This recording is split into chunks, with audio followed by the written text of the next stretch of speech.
Dear student, मैं विद्यासागर और आप देख रहे हैं VSK विद्यासागर सिंह चैनल। तो देखिए, ये वीडियो है आप लोग को साइंस के बायोलॉजी के चैप्टर नंबर 1 जैव प्रक्रम, और ये NCERT बुक के आधारित है। और आप लोगों को जो इसमें बताया जाएगा, तो आप लोग को एक भी प्रश्न बाहर से एग्जाम में नहीं आएगा, इस बात की गारंटी है आप लोग को। तो यहाँ पे आप लोग वो वीडियो को बहुत ही ध्यान से देखिएगा, हमारी बात को ध्यान से सुनिएगा, ताकि आप लोगों को कोई भी प्रश्न छूटे नहीं और कोई भी बात आप लोगों के माइंड से बाहर ना जाए या आप लोगों के सिर के ऊपर से ना निकल जाए। एक भी बात नहीं निकलने देंगे, बस ध्यान से देखिएगा। चलिए वीडियो को शुरू करते हैं। आप लोग कुछ रिक्वेस्ट है, वीडियो अच्छा लगेगा तो लाइक कीजिएगा, मेरे चैनल को सब्सक्राइब नहीं किए सब्सक्राइब कर लीजिए। चलिए हम लोग शुरू करते हैं। तो हम लोग जैसे आप लोग NCERT जब बुक पढ़ेंगे या उसका PDF पढ़ेंगे, तो आप लोग को अध्याय 6 में आता है। जैसे मान लीजिए इससे पहले केमिस्ट्री का 5 पार्ट होता है, अध्याय 5 तक केमिस्ट्री का होता है। तो हम सबसे पहले कर ले रहे हैं बायोलॉजी को कवर कर लेते हैं, ताकि बहुत सारा बायोलॉजी में से क्वेश्चन निकलता है, याद करना होता है। तो बायोलॉजी पे से हम लोग केमिस्ट्री पढ़ लेंगे, उसके बाद फिजिक्स पढ़ लेंगे, नहीं तो फिजिक्स पहले पढ़ लेंगे, फिर मतलब केमिस्ट्री पढ़ेंगे। पहले हम लोग बायोलॉजी पढ़ते हैं। बायोलॉजी का ये चैप्टर है एक जैव प्रक्रम। जैव प्रक्रम, अब जैव प्रक्रम होता क्या है ये सब हम जानेंगे। तो जैव प्रक्रम क्या होता है, देखिए जैव प्रक्रम की परिभाषा यहाँ पे लिखा गया है। वे सभी प्रक्रम, सभी प्रक्रम, प्रक्रम का मतलब होता है क्रिया, जो कुछ हो रहा है, ठीक ना। वे सभी प्रक्रम जो संयुक्त रूप से जीव के अनुरक्षण का कार्य करते हैं, जैव प्रक्रम कहलाते हैं। देखिए मतलब कहने का मतलब ये है कि जो संयुक्त रूप से मतलब हर चीज मिला के, ठीक, संयुक्त रूप से जीव का क्या करता है, अनुरक्षण करता है, अनुरक्षण का कार्य करता है। अनुरक्षण कार्य मतलब हमारे शरीर को मेंटेनेंस, अनुरक्षण का मतलब होता है मेंटेनेंस का कार्य करता है। मेंटेनेंस करेगा हमारे शरीर में। मेंटेनेंस के तौर पे क्या चाहिए, जैसे आप लोगों को पता है मेंटेनेंस के तौर पे हमारे लिए ऊर्जा बनना चाहिए। डेली डेली ऊर्जा बनेगा तभी तो हम काम करेंगे। अगर हम लोग को ऊर्जा अगर न बने तो हम थक के सो जाएंगे। यानी डेली हमको ऊर्जा बनना चाहिए। हमारा कोई अंग छील जाए, कट जाए, तो हमारा उसका रिपेयर होना चाहिए हमारे शरीर को। मान लीजिए यहाँ पे छिल गया, जैसे गाना आप लोग सुने होंगे कि ढील दा ढोनी धक छिल दा, तो ये मतलब कौची आप लोग देखते होंगे। कोई भी बात जैसे छीलने का बात हो रहा है, तो जैसे छीलेगा कोई तो वहाँ पर रिपेयर करेगा कोई, मतलब मेंटेनेंस का कार्य होगा। अब मेंटेनेंस का जब कार्य नहीं होगा तो आप लोग जान लीजिए हमारा जीना संभव ही नहीं हो जाएगा। मतलब हम लोग मर जाएंगे, हम लोग जी नहीं पाएंगे। मतलब जैव प्रक्रम हम लोग को जिंदा रखा है। तो हाँ, जैव प्रक्रम ही हम लोग को जिंदा रखा है। हम लोग क्या, पूरी दुनिया को जैव प्रक्रम जिंदा रखा है। तो जैव प्रक्रम वही चीज है जो सभी प्रकार, जो सभी प्रक्रम जो संयुक्त रूप से किसी जीव के अनुरक्षण का कार्य करते हैं। ऐसी क्रिया जो जीवों का अनुरक्षण करता है, जीवों का अनुरक्षण करता है, मेंटेनेंस का कार्य करता है, जैव प्रक्रम कहलाता है। और जैव प्रक्रम एक क्रिया है, कर्म हो रहा है, ठीक ना। चलिए यहाँ पे अब देखिए, जैव प्रक्रम को बांटिएगा तो इसमें हम लोग 4 प्रकार से बांटेंगे। 4 तरह, मतलब 4 भाग में हम लोग पढ़ेंगे जैव प्रक्रम को। क्योंकि जैव प्रक्रम जो क्रिया हो रहा है, मेंटेनेंस हो रहा है, हर प्रकार से हो रहा है। जैसे मान लीजिए आप लोग भारतीय रेलवे है, तो रेलवे का मेंटेनेंस करने का कार्य जो है बहुत सारे विभाग को बांटा गया है। तो कोई का तो रेल का मरम्मत करता रहेगा, कोई सफाई करता रहेगा, कोई उसमें फैसिलिटी देगा, तो कोई कुछ देगा। मतलब कहने का मतलब उसी तरह से जैव प्रक्रम भी है। अब जैव प्रक्रम तो बहुत बड़ा क्रिया हो गया। जैव प्रक्रम के द्वारा हम लोग के शरीर में हर चीज होता है। खून का निर्माण हो रहा है, पानी का निर्माण हो रहा है, पेशाब बन रहा है, हम लोग खाना खा रहे हैं तो पच रहा है, हम लोग का कोई भी कटा छटा भाग मतलब ये ठीक हो रहा है, या हम लोग का लंबाई बढ़ रहा है, हर चीज। ये जैव प्रक्रम में बहुत सारा चीज होता है, या हम लोग चल रहे हैं, दौड़ रहे हैं, हर चीज। तो सबसे पहले हम लोग जैव प्रक्रम में पोषण जानेंगे। पोषण मतलब हम लोग खा रहे हैं। जैसे आप लोग कोई चीज़ खाते हैं ना, हुरते हैं ना, तो जैसे आप लोग कुछ खा रहे हैं, आजकल तो बहुत सारा फैसिलिटीदार खाना या फास्ट फूड बन गया है। क्या तो पिज़्ज़ा, तो डोसा, बर्गर, चिली, चाउमीन, बहुत सारा चीज़ का। बताइए आजकल के लड़की पहले जैसी महिला लड़कियों की जैसी नहीं है। आजकल के हम चाउमीन खाएंगे तो चिली खाएंगे, बर्गर खाएंगे, ये खाएंगे, वो खाएंगे, देख ही रहे हैं। लेकिन पहले की लड़कियां थी तो कहती थी खइबे दाल भात चोखा बलमुआ देबो ना धोखा, जो कि उस तरह की औरत मिलनी चाहिए। अब के ज़माने में खैर इम्पॉसिबल है कि खइबे दाल भात चोखा बलमुआ देबो ना धोखा। लेकिन एकरा में आप लोगों को नए जमाने के लड़के का क्या चीज़ खा रहे थे तो जानबे करते हैं आप लोग। अभी हमें देखते हैं ना, वो पोषण हम खा रहे हैं, हुर रहे हैं, ठीक। तो हम खा रहे हैं, हुर रहे हैं, उसका पाचन हो रहा है, जो कुछ भी हो रहा है, ये सब का सब पोषण में आ गया। और पोषण में भी कई भाग होता है, कैसे खाया जाता है, क्या खाया जाता है, कितना खाया जाता है, हर चीज़ होता है, क्या बनेगा खाने के बाद, हर चीज़ पोषण में जानेंगे। उसके बाद श्वसन, अब श्वसन जैसे मान लीजिए अब श्वसन में हम लोग सांस ले रहे हैं, कुछ छोड़ रहे हैं, हम लोग भोजन भी पचा रहे हैं, तो ये सारा चीज़ ऊर्जा भी मिल रहा है, मतलब हम लोग इस सब कर रहे हैं तो ऊर्जा एनर्जी मिल रहा है, तो ये सब श्वसन में आएगा। वाहन, वाहन या परिवहन, वाहन या परिवहन, जैसे मान लीजिए हम लोग को कहीं चलना है या हमारे शरीर के खून के अंदर को चलना है, मान लीजिए हम लोग भी चल रहे हैं, हमारे अंदर रहने वाले कोशिका, ऊतक, खून या अन्य कुछ अंदर में चलते रह रहा है, गति कर रहा है, ठीक ना। अच्छा, तो यहाँ पे वही वाहन या परिवहन। फिर उत्सर्जन, उत्सर्जन हम लोग क्या उत्सर्जित कर रहे हैं, क्या माने बना रहे हैं, इसे खा रहे हैं, या हमारे शरीर में खून का उत्सर्जन हो रहा है, या कोई भी चीज़ क्या बन रहा है उस चीज़ से, तो उत्सर्जन भी जानेंगे। तो इस तरह से 4 को विभाग हम लोग बांट दिए हैं जो प्रक्रम को, चारों को बारी बारी से पढ़ेंगे। चारों को पढ़ेंगे तो सबसे पहले आप लोग को बारी बारी से वीडियो देखेंगे। जो है प्रक्रम को 4 गो जो मतलब विभाग है, चारों के बारे में देखते हैं। पहले तो पहला आता है पोषण। क्या आता है? पोषण। पोषण मतलब न्यूट्रिशन। न्यूट्रिशन में कहने का मतलब है, यहाँ पे देखिए, भोजन ग्रहण करना, सीधा पता है। देखिए हम तो बोले ना जी, मतलब पोषण का मतलब क्या होता है, तो हुरना या खाना या चबाना, यही ना होता है। आजकल के लड़कियाँ इमली, मलाई, डोसा, इडली, बर्गर, पास्ता, ये सब वो सब बहुत सारा चीज़ खाती है। पहले जैसी कोई लड़की नहीं है कि कह रही है खइबो दाल भात चोखा बलमुआ देबो ना धोखा, लेकिन आजकल की लड़की ये सब इंग्लिश मीडियम के खाना खा रही है। खैर, उस तरह की लड़कियां मिलनी चाहिए जो कहे खइबो दाल भात चोखा बलमुआ देबो ना धोखा। अब तो सब धोखेबाजी हो गई है। तो यहाँ पे देखिए, पोषण, भोजन ग्रहण करना। पोषण का मतलब क्या होता है? भोजन ग्रहण करना, पचे भोजन का अवशोषण एवं शरीर द्वारा अनुरक्षण के लिए उसका उपयोग पोषण कहलाता है। देखिए बात समझिए, जैसे कहने का मतलब, हम लोग भोजन को ग्रहण कर लिए, अब भोजन पच गया, तो पचने के बाद उसका अवशोषण होगा और शरीर द्वारा उसका अनुरक्षण होगा। माने अनुरक्षण मतलब उसको शरीर जो क्या करेगा, उसको मेंटेनेंस करेगा। शरीर मतलब पचाएगा, कुछ उससे प्राप्त करेगा, कुछ बनाएगा, कुछ बाहर निकालेगा। तो ये सारा चीज कार्य जो होता है ना, ये सब का सब पोषण के अंतर्गत आता है। ठीक है, अच्छा इसमें समझते हैं। पहले पोषण के आधार पर जीवों को 2 समूह में बांटा गया है। अभी पोषण के आधार बताते हैं, जीव को बांटा गया है। लेकिन सबसे पहले आप समझ लीजिए, जैसे देखिए यहाँ पे समझिए, पोषण का अगर परिभाषा कोई एग्जाम में दे दे तो पोषण का परिभाषा ये लिख सकते हैं आसानी से आप लोग को। चलिए यहाँ पे आप देखिए, पोषण के आधार पे मतलब हम लोग खाने चबाने के आधार पे, मतलब खाने चबाने मतलब समझ रहे हैं ना, हम लोग चबाते नहीं है जी, भैंस चबाती है, गाय चबाती, तो हम लोग केवल अपने बारे में पढ़ेंगे, आदमी के बारे में। भैंसों गाय के तो लेके चलना है, शेर बाघ को भी तो लेके चलना है, मतलब सब चिड़िया उड़िया को भी तो लेके चलना है, साथ में सबको लेके चलेंगे, क्योंकि जीव को लेके चलना है तो सभी जीव को लेके चलेंगे। तो जीव को 2 वर्ग में बांटा गया है, जीव को 2 समूहों में बांटा गया है, 2 वर्गों में बांटा गया है। पहला हम लोग पोषण के आधार पर देखेंगे स्वपोषी पोषण, और दूसरा है विषम पोषी पोषण। स्वपोषी पोषण और दूसरा जो है आप लोग को विषम पोषी पोषण। यहाँ पे देखिए आप लोग को स्वपोषी पोषण और दूसरा विषम पोषी पोषण। तो सबसे पहले यहाँ पे देखिए स्वपोषी। अब स्वपोषी का मतलब क्या होता है? तो स्वपोषी माने अपने से, अब पोषी माने वही ग्रहण करना या माने भोजन ग्रहण करना। तो देखिए, तो यहाँ पे देखिए, अपने से भोजन ग्रहण करना, क्या अपने से भोजन ग्रहण करना। विषम माने अन्य, अन्य माने दूसरा या पराया या किसी दूसरी, मतलब अन्य, अन्य पोषी माने किसी दूसरे पे मतलब निर्भर रहना या दूसरे से भोजन प्राप्त करना। अपने से नहीं, किसी दूसरे से भोजन प्राप्त करना है ना, तो मतलब विषम पोषी पोषण। 2 प्रकार के पोषण के आधार पे जीवों को कितने वर्गों में बांटा गया है? तो 2 वर्गों में बांटा गया है, स्वपोषी पोषण और दूसरा विषम पोषी पोषण। मतलब बांटा गया इस तरह से, कोई स्वपोषी जीव है तो कोई विषम पोषी है। समझते हैं यहाँ पे देखिए, पोषण का वह तरीका जिसमें जीव अपने आसपास के वातावरण में उपस्थित सरल अजैव पदार्थों जैसे CO2, ऐसे रुकिए इसमें बताते हैं इनमें ध्यान दीजिए। इनमें अजैव पदार्थ मतलब ये अजैव पदार्थ का लेगा, मतलब इसमें आप लोग कोई जीव का नहीं लेगा, जिसमें कोई जीव या सजीव से भोजन नहीं ग्रहण करेगा। अजैव जिसमें जान नहीं है, जिसमें जीव नहीं है, उसको हम ये पोषण में मतलब अपने भोजन में लेगा, खाएगा या पिएगा, जो भी करिए। तो इसमें देखिए अजैव पदार्थ जैसे CO2 मतलब कार्बन डाइऑक्साइड, पानी मतलब वही जल, और सूर्य के प्रकाश से अपना भोजन स्वयं बनाता है। ठीक है, जैसे में देखिएगा उदाहरण के लिए, तो हरे पौधे। अब देखिए हरा पौधा क्या करता है या किस तरह से भोजन ग्रहण करता है।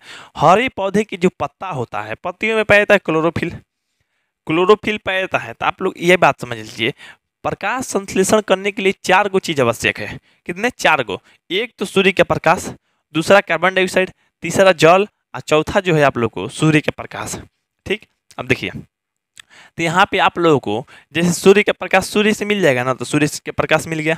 ठीक, अच्छा दूसरा जो है आप लोगों को, दूसरा कार्बन डाइऑक्साइड हम लोग को, जैसे हम लोग सांस छोड़ रहे हैं ना, तो कार्बन डाइऑक्साइड छोड़ रहे हैं हम लोग के, जैसे भैंस गाय या अनेकों जीव कहिए, ठीक, अनेकों जीव छोड़ रहा है कार्बन डाइऑक्साइड, या कंपनी वंपनी छोड़ रहा है, या कुछ अन्य चीज़ भी से भी कार्बन डाइऑक्साइड छोड़ रहा है। तो ये कार्बन डाइऑक्साइड का ये यूज करता है, जमीन से इसको पानी मिल जाता है। क्या मिलता है? जमीन से इसको पानी मिल जाता है, और सूर्य से सूर्य का प्रकाश मिल रहा था, इसके अंदर जो है आप लोगों को क्लोरोफिल है। तो 4 गो चीज़ इसके लिए आवश्यक है। अगर 4 गो चीज़ मेरे में भी रहता ना, तो हम मतलब भोजन ग्रहण कर लेते। सूर्य के प्रकाश तो हमें मिल ही रहा है, ठीक है। अच्छा जल तो हम कैसे भी पी ही लेंगे, जल तो हमें मिल ही रहा है। अच्छा दूसरा चीज़ मतलब तीसरा चीज़ जो है यहाँ पे कार्बन डाइऑक्साइड। तो हमारे वातावरण में कार्बन डाइऑक्साइड भी है, लेकिन हमारे अंदर क्लोरोफिल नहीं है। क्लोरोफिल नहीं है इसलिए हम स्वपोषी पोषण नहीं करते हैं, मतलब स्वपोषी जीव नहीं है। हम लोग अपने से भोजन ग्रहण नहीं कर सकते हैं, हम लोग किसी दूसरे पर निर्भर रहेंगे या किसी दूसरे से भोजन बनाएंगे। जैसे हम एक लड़की से पूछे ना, हम ऑफलाइन कोचिंग में पढ़ा रहे थे, तो ऑफलाइन कोचिंग में हम पूछें कि बताओ तुम स्वपोषी जीव हो कि परपोषी, तो उसको हम पहले समझा दिए, मतलब अच्छा से नहीं, थोड़ा सा मतलब बुड़बक बनाने के लिए हम उसको समझाएं जैसे इस तरह से एकदम आम भाषा में लड़का लोग जैसे याद करता है, समझाएं कि जो अपने से भोजन बनाता है उसको स्वपोषी, जो दूसरा पर निर्भर रहता है या दूसरे के बनाए हुए भोजन खाता है तो वो हो जाता है आप लोग को परपोषी। ठीक, यहाँ पे उसको समझाया ना, तो वो लड़किया से पूछे अच्छा तुम बताओ तुम स्वपोषी हो कि परपोषी हो, तो कहे कि सर हम परपोषी हैं। तो हम कहें वेरी गुड। अब पूछे तुम्हारी मम्मी क्या है, तुम्हारी मम्मी स्वपोषी है कि परपोषी है, तो वो बोली ना तो हमारी मम्मी स्वपोषी है। अब बताइए वो लड़की भी जीव है, मतलब इंसान है, अच्छा उसकी मम्मी भी इंसान है, एगो इंसान स्वपोषी एगो परपोषी हो जाएगा तो नहीं ना, तो नहीं होगा। लेकिन फिर भी हम लड़की से भुलवा के पूछे अच्छा बताओ तुम काहे अपने आप को परपोषी बोली, तो वो लड़की बोली ना कि देखिए सर हम परपोषी इसलिए बोले कि हम अपने से भोजन बनाते नहीं, हमको खाने के लिए मिलता है, हम दूसरे पर निर्भर हैं। ठीक, अच्छा उसको माइंड में वो ये समझ में आ गया था। चलिए वो तो हम बच्चों को राय जानते रहते हैं ना। अच्छा फिर उसके बाद मतलब पूछे कि तुम अपनी मम्मी को क्यों बोली स्वपोषी है, तो कही ना कि सर जानते हैं हमारी मम्मी जो है ना मतलब खुद खाना बनाती है और तब खाती है, हम लोग पे निर्भर नहीं है, वो खुद खाना बनाती है। तो हम बोले हे पागल, यही समझाए थे कि जो खुद खाना बना लेगा वो स्वपोषी और जो दूसरा पर निर्भर रहेगा वो परपोषी। मेरा कहने का मतलब वो था ही नहीं, तब उसको बताएं समझाएं तो पूरा तरह से वो समझ गई। तो हम लोग बताइए कि स्वपोषी हैं जी नहीं ना। जैसे हम लोग को भोजन ग्रहण करना है, लौकी, चावल, पनीर, इडली, डोसा, मैगी, ये वो अड़ंग पड़ंग बहुत सारा चीज़ खाते हैं, ठीक है। अच्छा मतलब बहुत सारा चीज़ों पे निर्भर है, कोई जीव जंतु पे भी निर्भर है, अंडा, मछली, दूध, शहद, बहुत सारा चीज़ खाते हैं। अगर वो सब हमको ना मिले तो हम खा पाएंगे जी, अपने से भोजन ग्रहण कर पाएंगे नहीं, मतलब हम अपने से ग्रहण नहीं कर रहे हैं, किसी न किसी दूसरे पर निर्भर है। तो कहिए कि सर अमरूद ये सब खाते हैं, तो हाँ जी वो दूसरे पर निर्भर हैं। अगर अमरूद नहीं होगा तो हम क्या खाएंगे, अगर मुर्गी नहीं होगी या मुर्गा नहीं होगा तो हम क्या खाएंगे, या मान लीजिए कोई भेड़ बकरा नहीं होगा क्या खाएंगे हम। मतलब हमको खाने के लिए वो चीज़ में रहना चाहिए, मतलब हम ऐसे ही नहीं जिंदा है, वो जीव जिंदा है तो हम जिंदा हैं।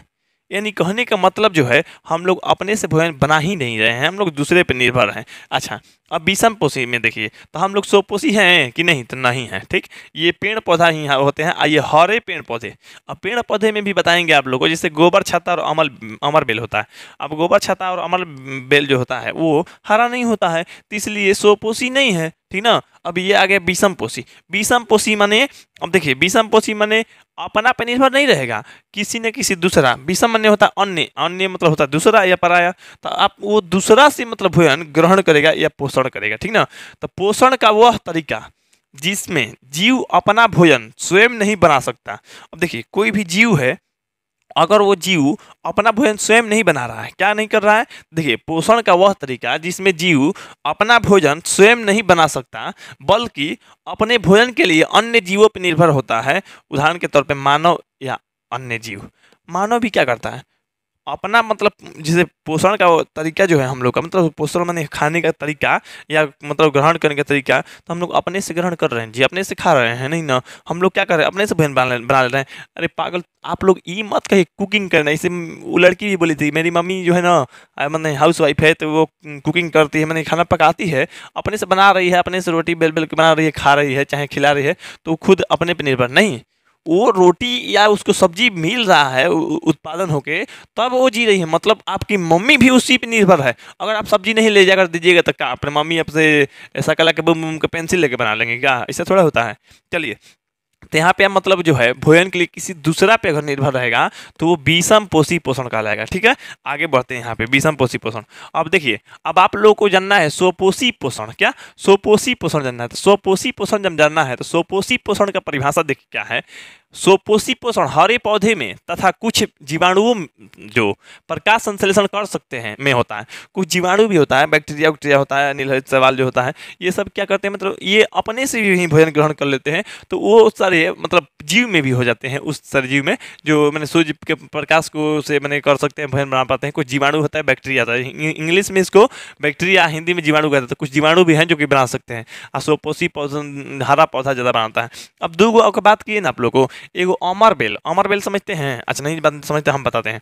अमर बेल और गोबर छाता, गोबर छाता जिससे मतलब मशरूम देखें ना, मशरूम, तो मशरूम के जैसा ही गोबर छाता होता है, वो सड़े गले चीज़ों से भोजन बनाता है, इसलिए उसको मृत जीवी, आगे बताएंगे मृत जीवी क्या होता है। अच्छा, जैसे मान लीजिए पेड़ पौधा में एक और होता है जो कि स्वपोषी नहीं होता है, याद रखिएगा, सब हरा पौधा पेड़ स्वपोषी होते हैं और दो गो पौधा में माने स्वपोषी नहीं होता है। कौन कौन? तो एगो मतलब गोबर छाता, दूसरा है आप लोग को अमर बेल। अमर बेल जैसे बैर, बैर के पेड़ जो होता है ना, या शीशम के, ये शीशम या बैर के पेड़ के ऊपर जो होता है मतलब पूरा फैल जाएगा, अब फैल के अपना एकदम सूत्री कहिए, रस्सी कहिए ना, पतला पतला धागा, धागे के समान हरा हरा फैल जाएगा, उसमें पत्ता उतना नहीं रहेगा, केवल धागे के समान ऐसे पूरा घेर लेगा, मतलब वृक्ष को बढ़ने नहीं देगा, क्योंकि वृक्ष पे रहेगा, वृक्ष से ही भोजन करेगा। अब अगर जब तक वृक्ष मतलब हरा भरा रहेगा तब तक वो भी रहेगा, वृक्ष काट काट दीजिए या सुखवा दीजिए किसी तरह, वो भी सूख जाएगा। मैंने क्या कर रहा था, उसी से ग्रहण कर रहा था। ठीक ना, आगे चलिए बताएंगे। यहाँ पे देखते हैं आप लोग को अब प्रकाश संश्लेषण क्या है। अब देखिए, आप लोग को प्रकाश संश्लेषण, आप लोग तो जान गए होंगे कि जो जीव है ये स्वपोषी या परपोषी है, तो हम लोग को जानना है प्रकाश संश्लेषण है क्या, प्रकाश संश्लेषण है क्या। तो देखिए यहाँ पे देखिए, यह वह प्रक्रम है जिसमें स्वपोषी बाहर से मतलब बाहर से लिए पदार्थों को ऊर्जा संचित रूप में परिवर्तित कर देता है। वे पदार्थ कार्बन डाइऑक्साइड तथा जल के रूप में लिए जाते हैं। बाहर से क्या लेते हैं? देखिए, पेड़ पौधा बाहर से लेते हैं जल और कार्बन डाइऑक्साइड, जल और कार्बन डाइऑक्साइड। उसके जमीन के अंदर होता है मतलब जल, ये देख रहे हैं, लेकिन पेड़ पौधा अपने से बाहर ही ना कहिए, तो जल लेता है। हवा में होता है कार्बन डाइऑक्साइड, तो कार्बन डाइऑक्साइड लेता है।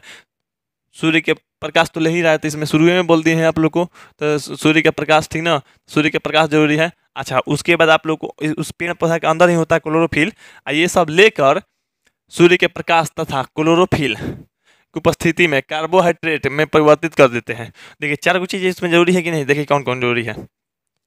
सूर्य का प्रकाश, क्लोरोफिल, कार्बन डाइऑक्साइड है ना, अब उसके बाद जल, ये चारों चीज में से एक को गायब हो जाएगा तो समझ लीजिए पेड़ पौधे अपना भोजन स्वयं नहीं बना पाएंगे। यही के कारण है हम लोग में, देखिए सूर्य के प्रकाश हम लोग को मिल रहा है ना। अच्छा, कार्बन डाइऑक्साइड हवा में है, CO2, अरे खुद हम लोग कार्बन डाइऑक्साइड छोड़ रहे हैं, छोड़ने का काम का पता ले नहीं रहते, रख नहीं रहते हैं। अच्छा, जल भी है, हम लोग को जल मिल रहा है ना, लेकिन हम लोग को क्या क्लोरोफिल नहीं मिल रहा है, इसी कारण हम लोग मैंने प्रकाश संश्लेषण नहीं कर रहे हैं, नहीं तुम लोग कर लेते, ठीक ना। अब यहाँ पे देखिए, अब कहने का मतलब यहाँ ये है कि कोई भी मतलब प्रक्रम है जिसके स्वपोषी मतलब बाहर से क्या कर रहे हैं, कुछ पदार्थ जो संचित रूप में है उसकी परिवर्तित कर रहे हैं, बदल रहे हैं, वे पदार्थ कार्बन डाइऑक्साइड जल के रूप में लिए जाते हैं, जो सूर्य के प्रकाश तथा क्लोरोफिल की उपस्थिति में, किसके तो सूर्य के प्रकाश और क्लोरोफिल की उपस्थिति में क्या क्या ले रहे हैं, तो जल और कार्बन डाइऑक्साइड वो लेके कार्बोहाइड्रेट में मतलब इसको परिवर्तित कर दे रहे हैं, मतलब इसको बदल दे रहे हैं, कार्बोहाइड्रेट में बदल देते हैं ना। अब देखिए, अब आप लोग को एक सूत्र होता है, या आप लोग को रासायनिक सूत्र ये जान लीजिए। देखिए, आप लोग को एग्जाम में फिक्स है कि ये वाला आता है, नहीं तो मनुष्य का शोषण करने का समीकरण आता है। तो ये समीकरण देखिए जान लीजिए, कहेगा इस तरह से प्रश्न आप लोगों को कि प्रकाश संश्लेषण के लिए मैंने रासायनिक समीकरण लिखे, चाहे प्रकाश संश्लेषण का रासायनिक समीकरण लिखे, ये 2 नंबर में आता है ज़्यादातर। तो यहाँ पे देखिए, प्रकाश संश्लेषण के लिए रासायनिक समीकरण है CO2। जैसे मान लीजिए पेड़ पौधा कैसे मैंने भोजन ग्रहण करता है, तो हवा से लेता है CO2, तो पहले इसको CO2 दीजिए मैंने पेड़ पौधा को, फिर क्या दीजिए, जल दीजिए। कहाँ से जल दीजिएगा? जमीन से। अच्छा, जल देने के बाद क्या उसमें रहता है क्लोरोफिल, फिर रहता है सूर्य के प्रकाश, मैंने जौन जौन जरूरी है ना चारों चीज, उसी को तो देना है। बस आप लोग ये मत सोचिए तो हमको ये देना है वो देना है, कोई टेंशन नहीं है। मतलब CO2 देना ही है, जल उसको देना ही है, क्लोरोफिल भी देना, मतलब क्लोरोफिल तो उसके पेड़ पौधा के पत्तियों में ही रहता है, और सूर्य का प्रकाश तो मिल ही रहा है, तब जाके ये बनेगा, ग्लूकोज बनेगा। क्या बनेगा? ग्लूकोज, और ऑक्सीजन मुक्त करता है। आप लोगों को पता नहीं है जी, पेड़ पौधा ऑक्सीजन मुक्त करता है। अरे पेड़ पौधा भैया ऑक्सीजन नहीं मुक्त करता ना, तो कुछ भी नहीं होता दुनिया में, कुछ भी मतलब कुछ भी। अब देखिए कहने का मतलब जैसे हम लोग नहीं जिंदा रह पाते, हम लोग ऑक्सीजन चाहिए तभी हम लोग जिंदा रहते हैं। आग जलाने के लिए या गाड़ी चलाने के लिए, ईंधन को जलाने के लिए, और गाड़ी में ईंधन जल रहा है या आग जला रहे हैं, कोयला वोला या कुछ भी, तो ईंधन चल रहा है। अब गाड़ी नहीं चलता, मतलब नहीं रहेगा ऑक्सीजन तो कहाँ से गाड़ी चलेगा? जैसे मान लीजिए कोई चीज़ जलाना है, जैसे आप लोग देखिए, एक प्रयोग के तौर पे ले लीजिए इस तरह से थाली। आप थाली में एक मोमबत्ती से आग लगाइए, और उसको इस तरह के मैंने मतलब गिलास से ढक दीजिए, मतलब हवा में मत जाने दीजिए। उसके अंदर हवा नहीं जाएगा ना, तो धीरे धीरे वो क्या हो जाएगा, दिया या मोमबत्ती आपका बुझ जाएगा। यानी कहने का मतलब ऑक्सीजन जरूरी है, इस तरह से जांच कर सकते हैं आप लोग, मैंने ऑक्सीजन की उपस्थिति जरूरी है। तो यहाँ पे आप लोग को ऑक्सीजन देता है कौन? पेड़ पौधा। अब सोचिए हम लोग नहीं जिंदा रह पाते, आग नहीं लग पाता, पेड़ पौधा के कारण ये सब हो रहा है, या अन्य जीव पूरा दुनिया पे नहीं रहता। तब देखिए पेड़ पौधा भी जिंदा है तो किससे? तो सूर्य के प्रकाश लेके, माने सूर्य को प्रकाश लेके ही जिंदा है पेड़ पौधा। अब पेड़ पौधा जिंदा है तभी हम लोग जिंदा हैं, या आग लग रहा है, या उपस्थिति में मैंने ईंधन जल रहा है तो गाड़ी उड़ी चला रहे हैं, अन्य चीज़ भी हो रहा है। तो कौन है उसका मालिक? तो सूर्य भगवान है। इसीलिए छठ के पूजा किया जाता है। खैर किसके लिए पूजा जाता है वो बात बदल दीजिए। अब यहाँ पे हम लोग सूर्य भगवान के रूप में ऐसे ही दिख रहे हैं। तो आप लोग ये जान लीजिए, किसी को भगवान ऐसे ही नहीं बुलाया जाता है। बहुत सारा चीज़ हमारे लिए पृथ्वी से मिल रहा है। पृथ्वी का ऐसा माहौल है, वातावरण है कि अगर एक चीज़ गायब हो जाए ना, तो बहुत सारा चीज़ मैंने कम खत्म, नहीं हम लोग को जीना मुश्किल हो जाएगा, पृथ्वी चलना मुश्किल हो जाएगा, ये बात जान लीजिए। तो खैर बताते चलेंगे। अभी सूर्य आया, तो सूर्य अगर हट जाए ना, तो उसकी गर्मी के कारण भी मर जाएंगे। नहीं गर्मी रहेगा तो बर्फ जम जाएगा, वैसे भी हो जाएगा। नहीं तो ऑक्सीजन नहीं मिल पाएगा, ऐसे भी हो जाएगा, ठीक ना। चलिए तो यहाँ पे देखिए आप लोग को CO2 प्लस में H2O, क्लोरोफिल, नीचे लिख दीजिएगा सूर्य का प्रकाश, लिखिए C6H12O6 में ऑक्सीजन में, ये ग्लूकोज, प्लस में ऑक्सीजन और प्लस में H2O। यहाँ पे संतुलित करने के लिए, मतलब समीकरण को बैलेंस करने के लिए यहाँ 6 लगा दीजिए, यहाँ 12 लगा दीजिए, और यहाँ पे 6 लगा दीजिए, यहाँ पे 6 लगा दीजिए। बाकी आप लोग का हो गया। चलिए इसको याद रख लीजिएगा, ठीक ना। अब प्रकाश संश्लेषण के लिए आवश्यक कच्ची सामग्री, ये कच्ची सामग्री या कच्चा माल, या इसे मान लीजिए आप लोग खाते हैं ना कोई भी चीज़, तो आप लोग कच्चा माल क्या लाते हैं? तो आप लोग पहले देखिए, कोई चीज़ का मान लीजिए अगर शाकाहारी बनाना है या मांसाहारी, तो मांसाहारी बनाना है मीट हमको, तो मीट बनाना है तो क्या करेंगे हम? मांस खरीद के लाएंगे, ठीक है। मांस रहेगा तभी ना खाएंगे, ये लकड़ी डाल देंगे क्या उसमें? मांस डालेंगे तो मांस चाहिए, उसके बाद हल्दी चाहिए, गरम मसाला चाहिए, तेल चाहिए, मिर्ची चाहिए, या नमक चाहिए, कुछ अन्य चीज़ इसी तरह से चाहिए। तो कच्चा माल लग रहा है ना, क्या क्या लग रहा है, तो मैंने हो रहा है वो काम है। तो उसी तरह से ये प्रकाश संश्लेषण हो रहा है। प्रकाश संश्लेषण क्या है? तो सूर्य के प्रकाश द्वारा पेड़ पौधे क्लोरोफिल की उपस्थिति में जल और कार्बन डाइऑक्साइड ग्रहण करके अपना भोजन स्वयं ग्रहण करते हैं। वो क्रिया या मैंने वो अभिक्रिया प्रकाश संश्लेषण कहलाती है, ठीक है। प्रकाश संश्लेषण के लिए आवश्यक जो कच्ची सामग्री है सूर्य का प्रकाश है। कौन है? सूर्य का प्रकाश है। उसके बाद क्लोरोफिल है, उसके बाद देखिए कार्बन डाइऑक्साइड है। कार्बन डाइऑक्साइड जो है आप लोग को स्थलीय पौधा इसे वायुमंडल से प्राप्त करते हैं। स्थलीय पौधा मतलब जो जमीन पर रहने वाला पौधा है, वो कहाँ से ग्रहण करता है? मतलब जमीन पे जो पौधा रह रहा है वो वायुमंडल से, मैंने जो जमीन पे पौधा रह रहा है वायुमंडल से ही ग्रहण कर ले रहा है, ठीक ना। अच्छा यहाँ पे देखिए जल, तो जलीय पौधा क्या जड़ द्वारा मिट्टी से जल को अवशोषित कर देता है। तो मिट्टी से या मान लीजिए पानी में है तो ऐसे ही ग्रहण कर लिया, नहीं तो जड़ द्वारा मतलब ग्रहण कर लेता है। जाइलम मुँह तक ले जाता है जल को, मैंने जड़ों से लेके मैंने वो ले जाता है, मतलब हर पत्ता तक, ठीक ना। तो जाइलम मुँह तक, तो आगे बताएंगे आप लोग को, ऐसा नहीं है कि छोड़ते चलेंगे। यहाँ पे आगे देखते हैं, लेकिन हाँ इससे पहले आप लोग को थोड़ा बहुत यहाँ जान लेते हैं। जिसे देखिए पोषण के आधार पे हम बांटे हैं ना जी, मतलब स्वपोषी पोषण और विषम पोषी पोषण। तो इसमें आप लोग ये जान लीजिए, आप लोग जैसे स्वपोषी माने वो खुद से भोजन ग्रहण करे तो स्वपोषी, ठीक। अगर दूसरा पर निर्भर है तो विषम पोषी। तो आप लोग अगर इसको बांटिएगा स्वपोषी पोषण को, तो स्वपोषी पोषण को भी आप यहाँ पे दो तरह से बांट सकते हैं। अब देखिए जैसे मान लीजिए सुपोषी पोषण को हटाई ना, सुपोषी पोषण जो मैंने अपने से भोजन ग्रहण कर लिया। अच्छा, एगो बात याद रखिए, आप लोग कहेंगे ना पौधा हो जो होता है वो अपने से भोजन ग्रहण करता है, तो कौन सा पौधा अपने से भोजन ग्रहण नहीं करता? दो गो पौधा, एगो अमर बेल, एगो आप लोग को गोबर छाता। तो ये दोनों का दोनों बता दिए। अमर बेल मतलब समझ रहे हैं ना, जो मैंने बैर के पेड़ पे लतर जैसा होता है, मैंने उसका एकदम मैंने धागा के समान होता है, तो वो अमर बेल जो है मैंने पेड़ के ऊपर छा जाएगा और उसी से उसका भोजन ग्रहण करता रहेगा। मतलब वो क्या अपने पे निर्भर थोड़े है, वो किसी दूसरे पे निर्भर है। मतलब जो नेता के चमचा लोग होता है ना, उसी की जैसा है अमर बेल। अमर बेल क्या करेगा, जिस पेड़ पे रहेगा उसी पेड़ से भोजन ग्रहण करेगा। नेता के चमचा क्या करता है, जिस नेता के साथ रहता है उसी नेता का भोजन ग्रहण करता है। मतलब नेता के साथ चिपके रहेगा, नेता का ही भोजन ग्रहण करते रहेगा। यानी अमर बेल भी जिस पौधा या पेड़ के से सटा रहेगा उसी से भोजन ग्रहण करता रहेगा। अगर पेड़ सूख गया तो अमर बेल सूख जाएगा। मतलब नेता अगर खत्म हो गए तो उसका चटुकार लोग है, जो चमचा लोग, वो भी खत्म हो जाएगा। तो उसी तरह से अमर बेल आता है। अब आ गया गोबर छाता। तो गोबर छाता सरल गल भोजन, सरल गल चीज़ों से भोजन बनाता है, तो मृत जीवी कहलाता है। क्या? मृत जीवी। अमर बेल परजीवी। ध्यान दीजिए, अमर बेल परजीवी। तो हम लोग यहाँ पे देखिए विषम पोषी में अब देखते हैं। विषम पोषी जो अपने पे भोजन ग्रहण नहीं कर रहा है, मतलब दूसरे पर निर्भर है, तो इसी में आप लोग को आ जाता है। चलिए, अब यहाँ पे विषम पोषी मैंने किसी दूसरा पर निर्भर रहा है। अब बहुत सारा चीज़ बहुत सारा निर्भर है, तभी तो ये दुनिया चल रहा है। एक दूसरे पे सब निर्भर है। अगर मान लीजिए बकरी, हिरण, खरगोश, ये सब जिंदा न रहे तो पृथ्वी पर इतना घास या मैदान या मतलब अन्य चीज उग जाएगा कि चलना मुश्किल हो जाएगा, जंगल जंगल हो जाएगा। लेकिन वो सब है तो क्या करता है, घास की कमी करती है, घास को संतुलन बनाए रखता है। ठीक ना?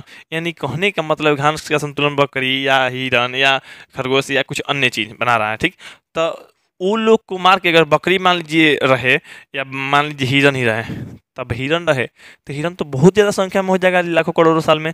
वो नहीं मरेगा, नहीं कोई उसको खाने वाला रहेगा, तो बहुत संख्या कर लेगा। लेकिन इसके मारने के लिए, उसको खाने के लिए जंगल में शेर है, बाघ है, इस तरह के जीव है जो जीवों को मार के खाता है। तो कहिए कि सर ये तो अनुचित है, नहीं करना चाहिए।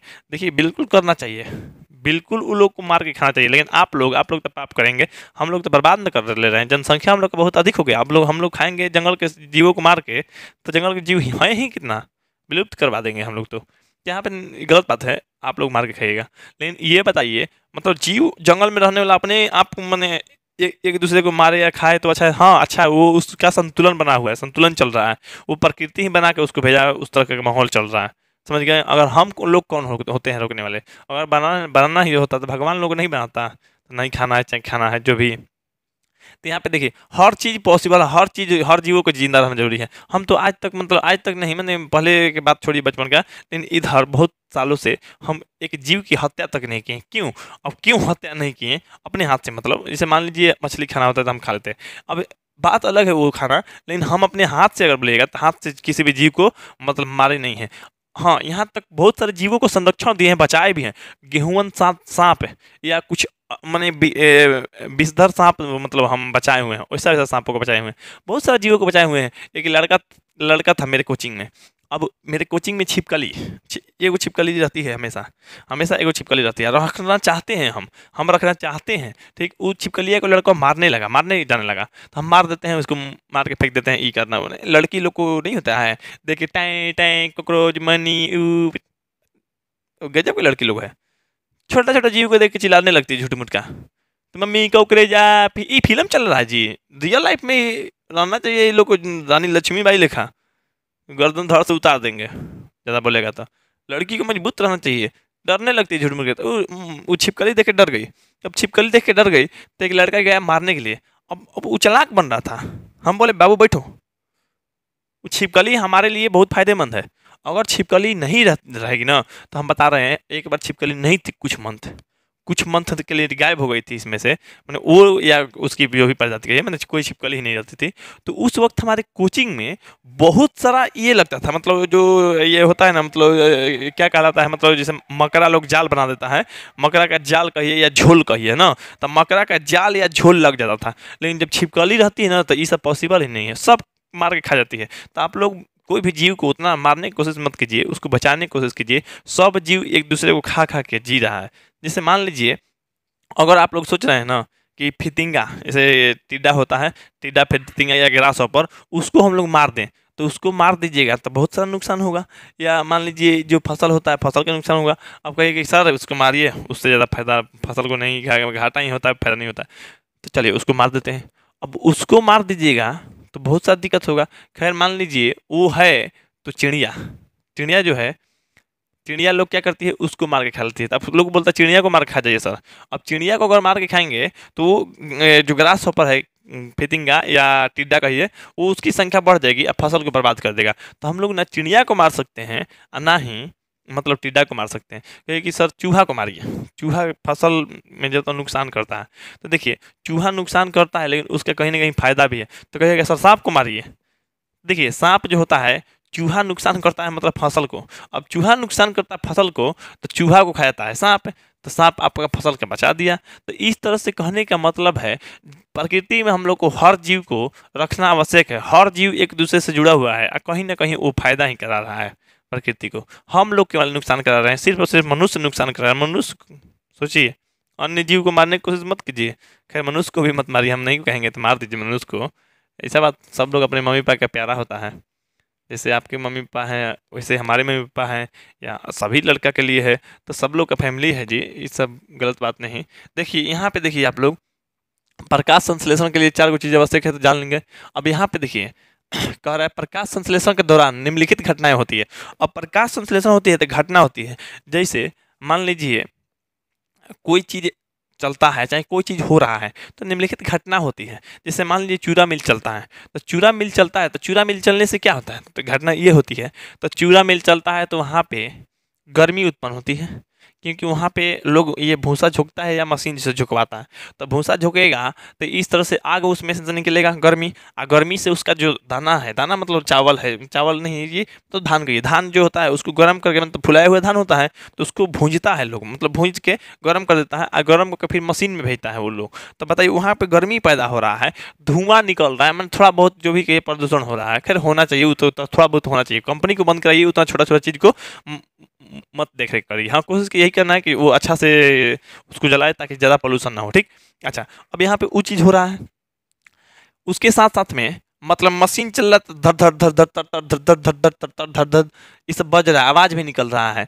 उसके बाद वहाँ पे कंपन हो रहा है, कंपन हो रहा है, धरती मतलब धरती पूरा का धरती हिल जाएगा, लेकिन वहाँ का कुछ जो क्षेत्र है वहाँ कंपन हो रहा है इस तरह से।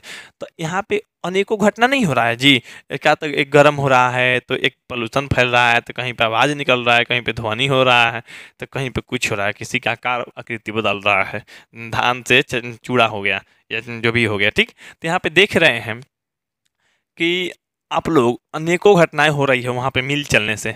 अब यहाँ पे देखिए तब प्रकाश संश्लेषण भी होता है तो यहाँ भी कुछ घटना होती है। तो कहिएगा सर आप बुड़बक हैं, कहाँ पे घटना होती है? प्रकाश संश्लेषण होता है, सूर्य के प्रकाश आता है अपने से बनता है, कोई को पता नहीं चलता है। मिल में तो बहुत सारा चीज़ होता है, ऐसा थोड़ा है। देखिए ना आटा मिल में तो सबसे ज़्यादा आवाज़ आटे मिल में की करता है।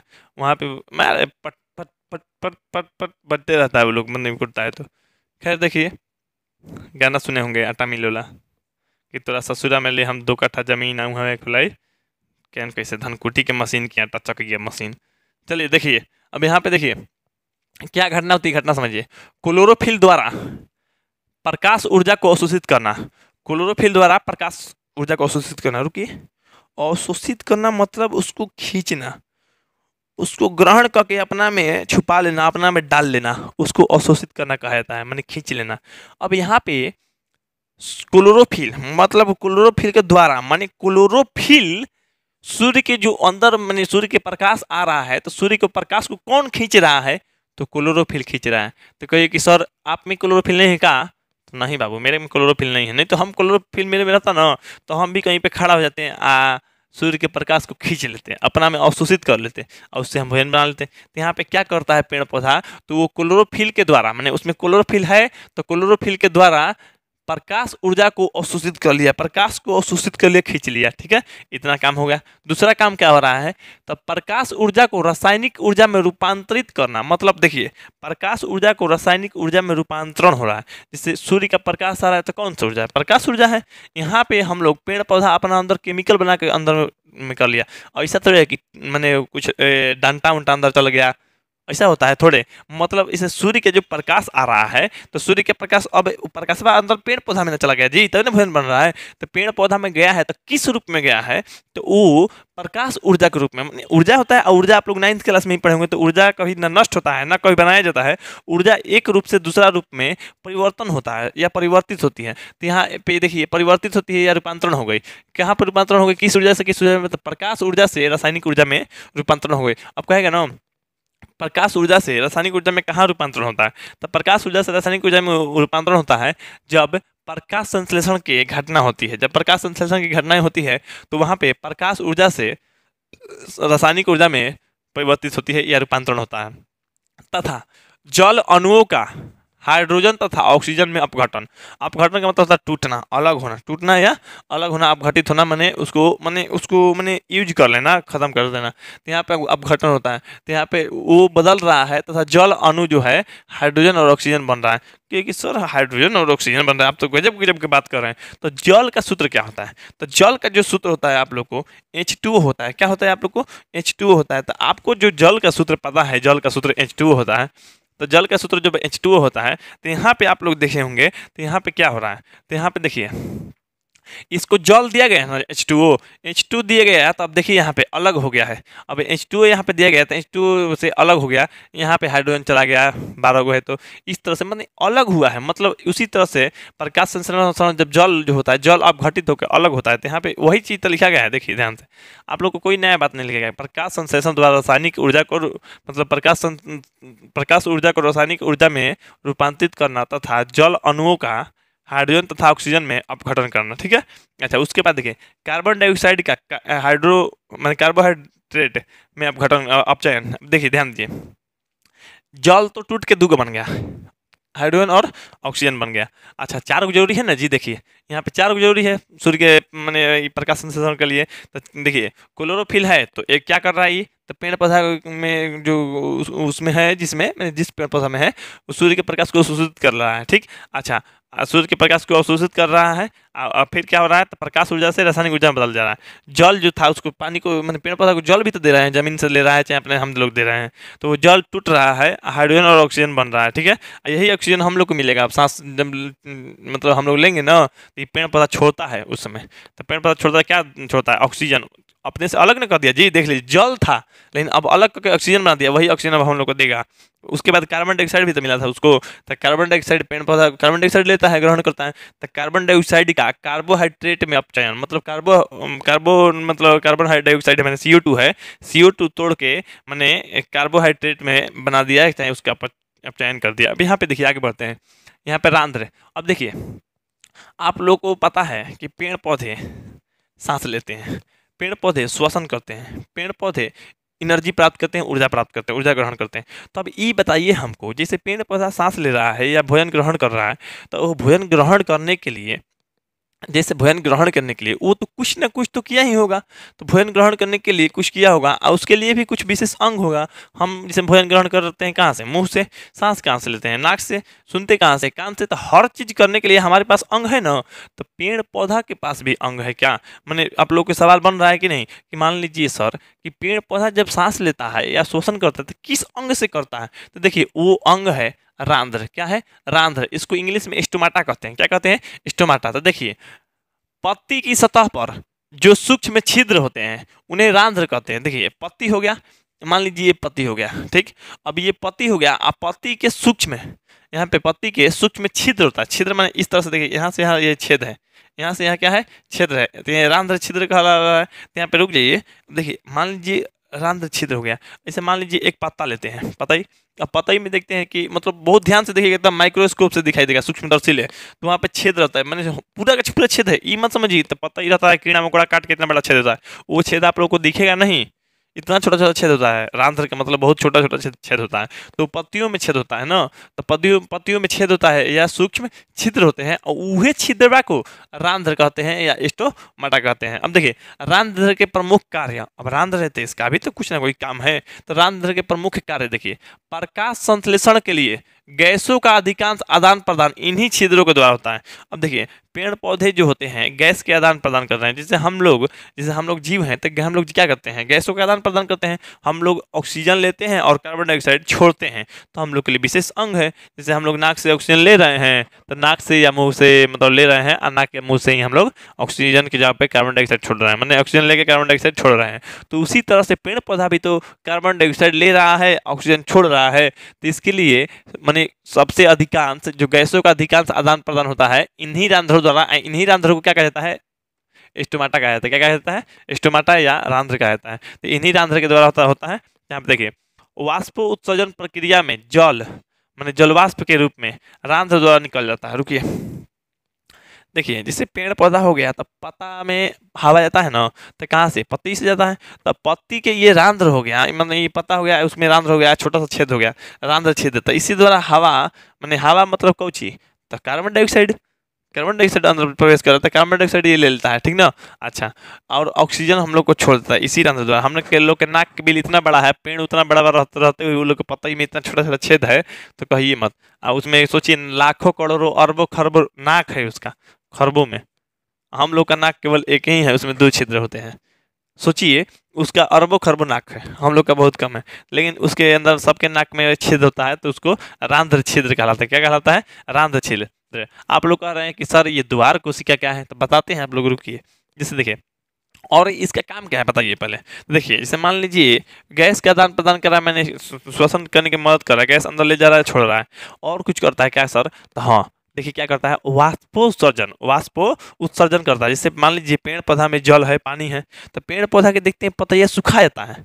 तो सुखा जाता है तो कैसे सुखा जाता है, जैसे हमारा गंजी जो है धूप में अगर सूखने के लिए डाल दीजिएगा तो हवा जाएगा और गंजी में से प्रवेश करके और उधर निकल जाएगा, उसमें से जो पानी के कण रहेगा उड़ा के लेके चला जाएगा, हमारा गंजी थोड़ी देर बाद सूख जाएगा। तो पत्ता भी कभी कभी सूखता है।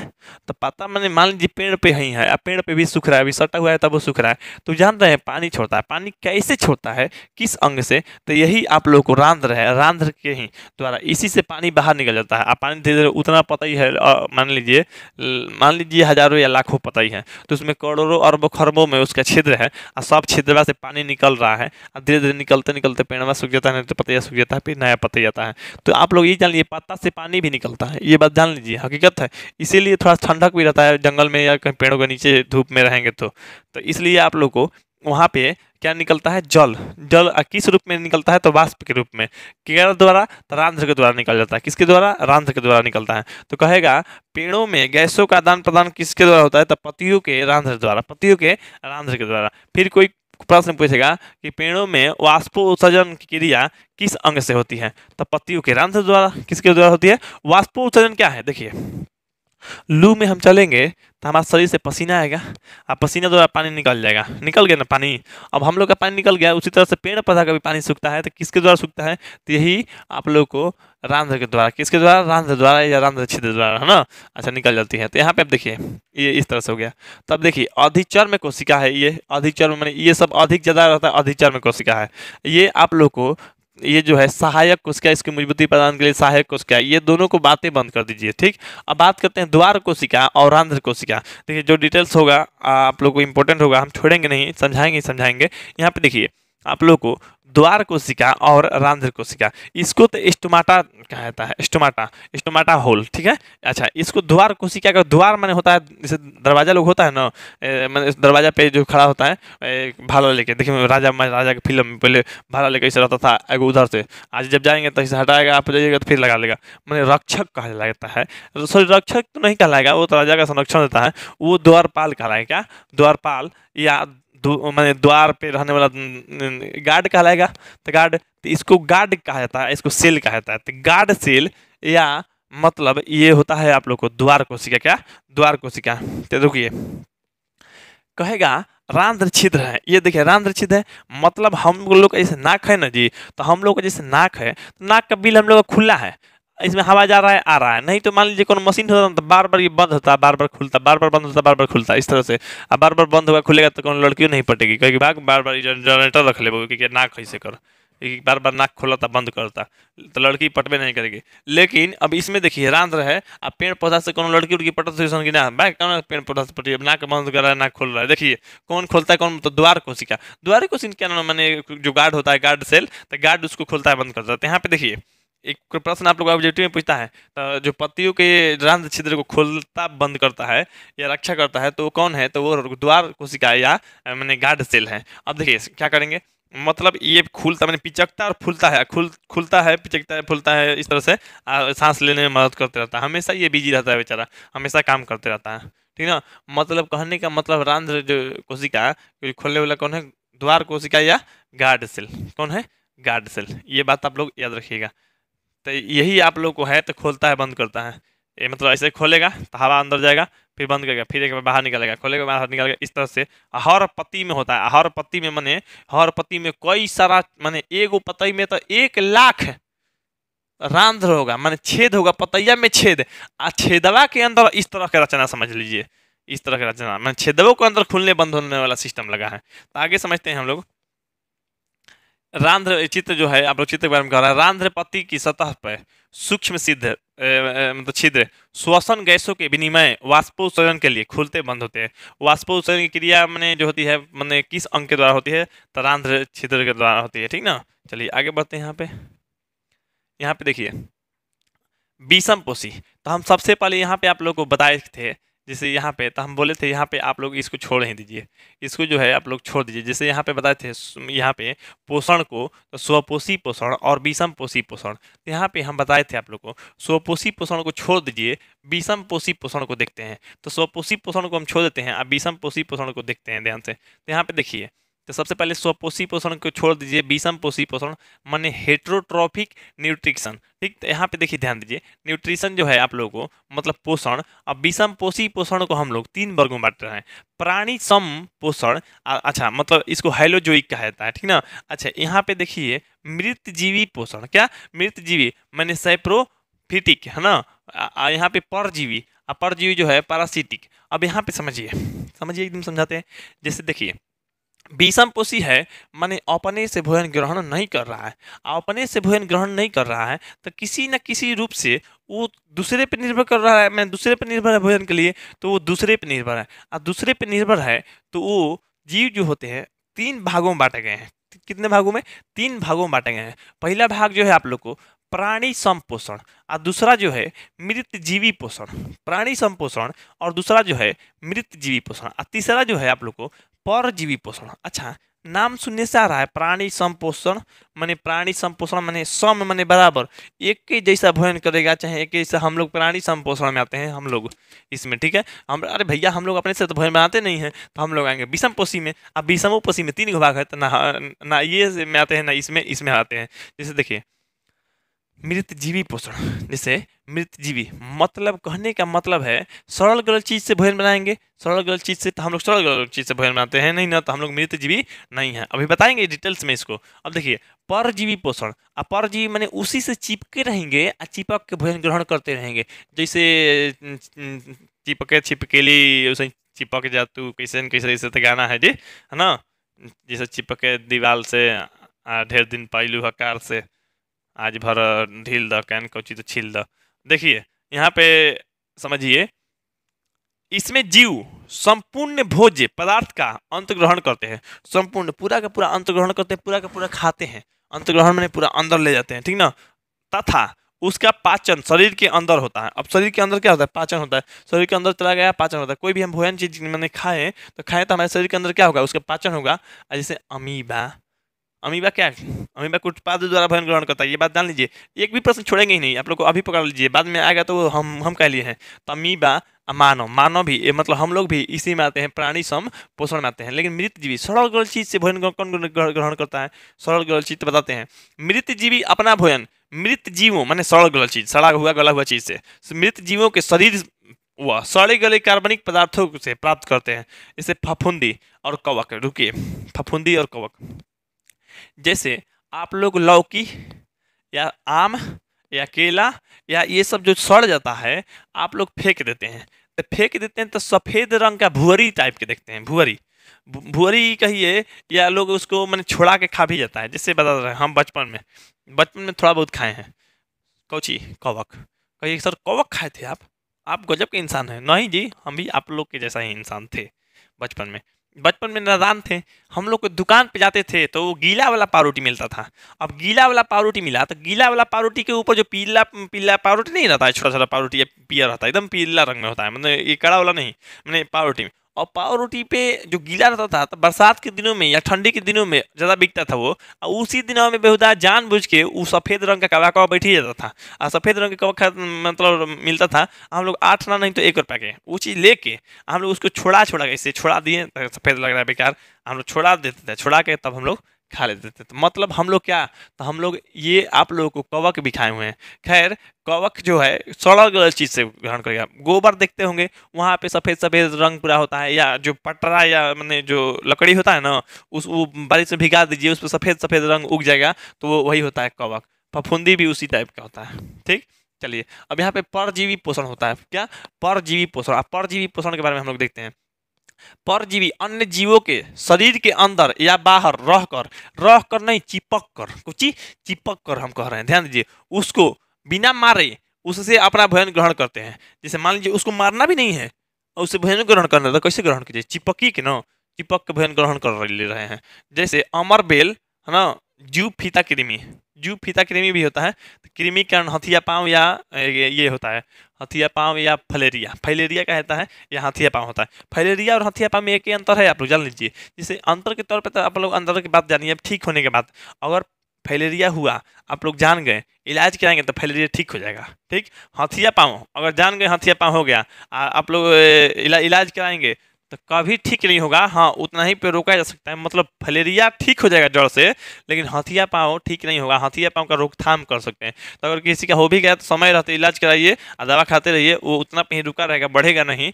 मतलब हथिया पाँव कोई कहेगा कि ठीक कर दे, ठीक नहीं होगा। हथिया पाँव ठीक नहीं होता है, फलेरिया ठीक होता है, क्योंकि फलेरिया का मतलब उपचार है, लेकिन इसका उपचार नहीं है, इसका रोकथाम है। मैंने रोक सकते हैं, मतलब हथिया पाँव को रोक सकते हैं, फलेरिया को उपचार द्वारा ठीक भी कर सकते हैं। तो यहाँ पे अमर बेल वही होता है जो पेड़ के ऊपर मतलब होता है, लतर के जैसा या जाली के जैसा या धागा के जैसा पूरा पेड़ को घेर लेता है, पेड़ को सुखवा देता है, वही उस प्रकार के जीव। तो ये बकरी उकरी मतलब बैल वैल सब जो होता है, मतलब पेट के अंदर ढुका लेगा मैंने भोजन ग्रहण करने के लिए, तो वो सब प्राणी संपोषण में होते हैं। अमृत जीवी क्या कर उसी पे चिपक जाएंगे, भुअरी उरी ये सब जो सड़ा गला चीज पे, गोबर ओबर या बहुत सारा गंदा गंदा चीज पे ये सब बैठता है ना।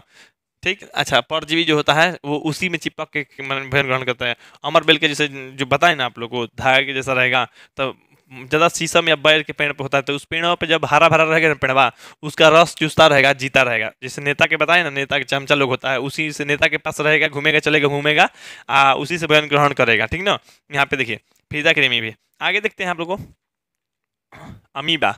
अमीबा में पोषण, जैसे पोषण हम लोग जान ही रहे हैं, तो अमीबा में पोषण किस प्रकार का होता है। तो अमीबा में पोषण जो होता है प्राणी संपोषण होता है। क्या होता है, प्राणी संपोषण। देख सकते हैं अमीबा में प्राणी संपोषण होता है, जैसे अमीबा और मानव या बकरी गाय भैंस हाथी शेर सियार बतख जो भी है सब। तो अमीबा में देखते हैं, अमीबा देखिए, अब अमीबा देखिए, ये अमीबा है। अमीबा का आकार और आकृति निश्चित नहीं होता है, ये बात जान लीजिए। अमीबा का आकार और आकृति निश्चित नहीं होता। अमीबा का आकार कैसे बना सकते हैं, अमीबा अपना आकार बढ़ा भी घटा भी सकता है। तो इसलिए मान लीजिए ऐसे बनाना है, ऐसे ऐसे ऐसे अमीबा इस तरह से टेढ़ा बना दीजिए, ऐसे ऐसे सोच बना दीजिए, या आप अपने अनुसार थोड़ा थोड़ा पेन हिला हिला के बना दीजिए, अमीबा हो गया। अमीबा का आकार और आकृति निश्चित नहीं है।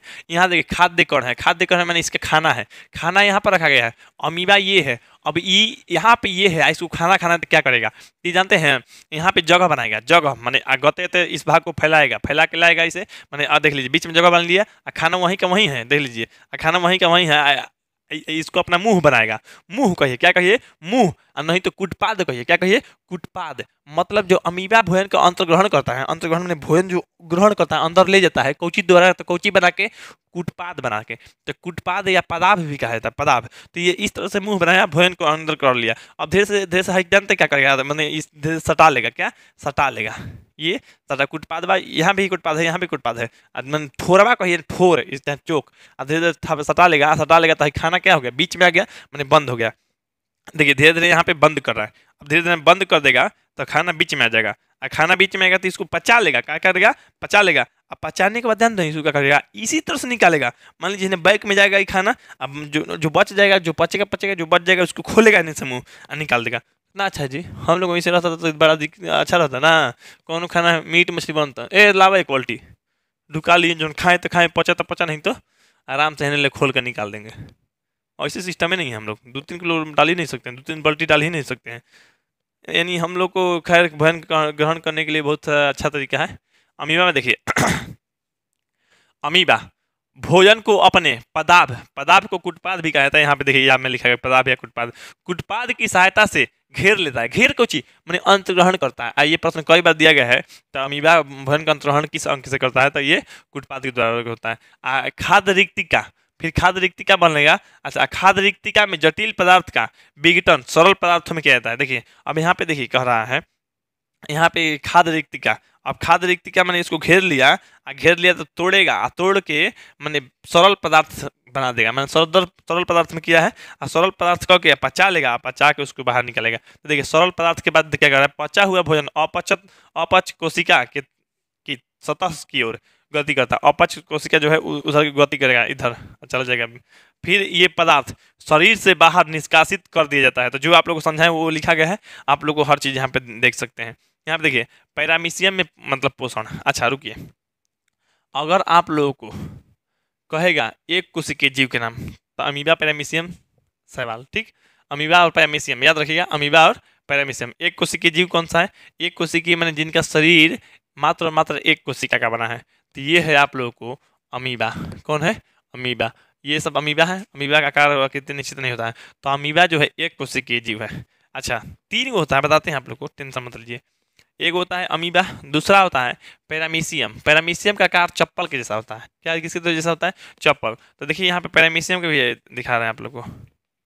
पैरामीशियम का चलिए चित्र नहीं है, रहता तो दिखा देते हैं। तो उसका आकार चप्पल जैसे चप्पल होता है ना, आराम से वही होता है। तो ये होता है क्लेमाइडोमोनास। देखिए ध्यान दीजिए, कहेगा एक कोशिकीय जीव कौन सा है। आप लोग भी किसी से क्वेश्चन पूछ दीजिएगा, नहीं तो आप लोग से कोई पूछेगा।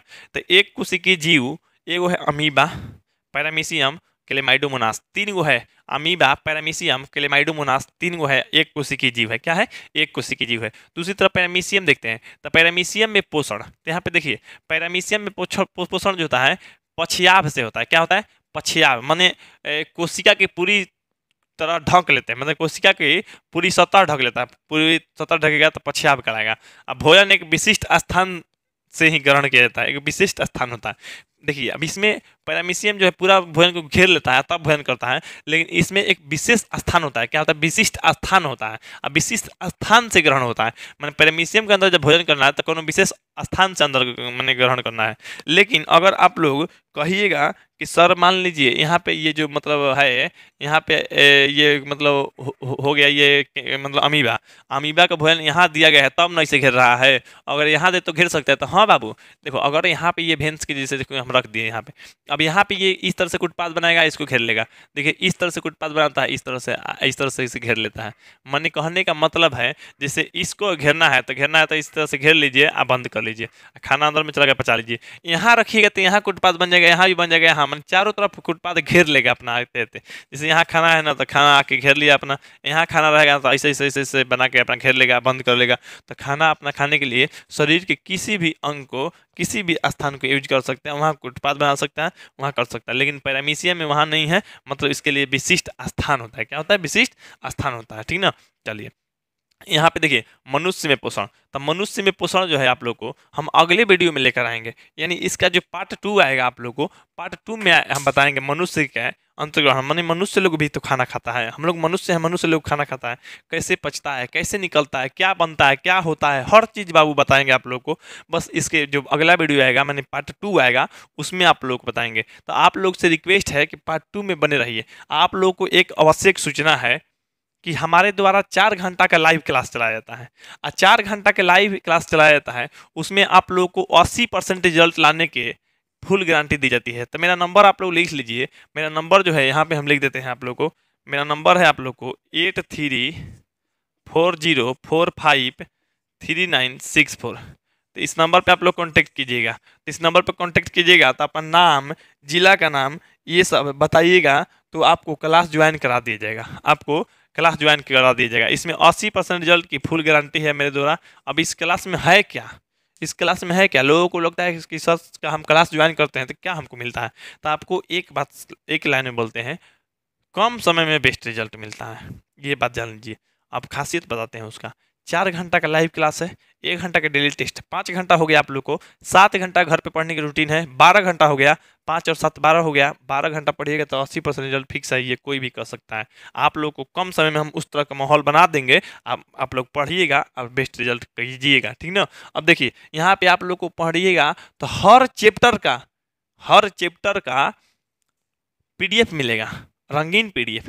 जिसे इस तरह का रंगीन पीडीएफ है, ये तो आप लोग को फ्री में मांगेगा तो फ्री में हम दे देंगे। ये तो एनसीईआरटी के पीडीएफ है, इससे बेस्ट पीडीएफ मेरे पास पड़ा हुआ है। उससे चलाते हैं हम लाइव क्लास, जो स्पेशल टारगेट बैच है। ये स्पेशल टारगेट बैच में आप लोग को और भी स्पेशल मिलेगा। आप लोग वहाँ पे ज्वाइन होइएगा तब 4 घंटा क्लास डेली चलता है। यहाँ पे आप लोग जितना मिलेगा वहाँ पे आप लोग लाइव क्लास ज्वाइन कीजिएगा तो बहुत सारा बेस्ट मिलेगा, ठीक ना। तो वहाँ पे आप लोग को हर चैप्टर का मिल जाता है, असाइनमेंट पेपर, नोट्स, पीडीएफ मिल गया।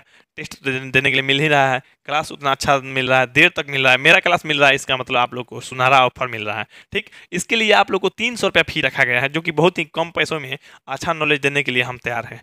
तो आप लोग मेरे साथ जुड़िए, कॉन्टैक्ट कीजिए, अपना नाम और जिला का नाम बताइएगा, बोलिएगा कि सर मैं स्पेशल टारगेट बैच ज्वाइन करना है स्पेशल रिजल्ट के लिए, तो हम आप लोग को ज्वाइन करवा देंगे, ठीक। आप लोग भी क्लास किया कीजिए, बहुत से लोग क्लास कर रहे हैं। यहाँ पे आप लोग को एक चीज़ का बेनिफिट ये है कि आप लोग बोल के पूछ सकते हैं। जैसे जैसे आपको कोई चीज़ पूछना है तो सर ये बताइए, माइक अपना वहाँ से ऑन कीजिएगा, जहाँ से पढ़िएगा आप लोग वहाँ से ऑन कीजिए, डायरेक्टली बोल के मेरे को पूछ सकते हैं। हम बोल के आप लोग को बताते रहेंगे, समझाते रहेंगे हर चीज़। मतलब यूट्यूब पे नहीं मिल रहा है बोलने का, तो हम वहाँ पे बोलने का मिल रहा है। यूट्यूब पे हम आप लोग को देख सकते हैं, नहीं ना, वहाँ पे देख सकते हैं। वहाँ पे आप लोग पढ़ रहे हैं कि नहीं पढ़ रहे हैं, लापरवाही कर रहे हैं, क्या कर रहे हैं, तो वहाँ बेस्ट माध्यम है। वहाँ पे कोई प्रचार नहीं मिलेगा आप लोग को, वहाँ पे कोई ऐड, कॉमेडी, गाना, ये सब नहीं मिलेगा, जो कि बहुत सारा बेस्ट है वहाँ पढ़ने के लिए। तो आप लोग कोशिश यही कीजिए कि आप लोग मेरे द्वारा लाइव क्लास ज्वाइन कीजिए और बेस्ट रिजल्ट बनाइए कम समय में। तो उम्मीद करते हैं आप लोग को। तो मिलते हैं हम इसके सेकंड पार्ट में, मतलब दूसरे वीडियो में। आप लोग बस चैनल को सब्सक्राइब करके रखिएगा, वीडियो को लाइक कर दीजिएगा, सबके पास शेयर कर दीजिए इस वीडियो को, और आप लोग इस लाइव क्लास के बारे में भी जानकारी सबको दे दीजिएगा, ठीक है। मिलते हैं हम अगले वीडियो में, तब तक के लिए जय हिंद, जय भारत, वंदे मातरम।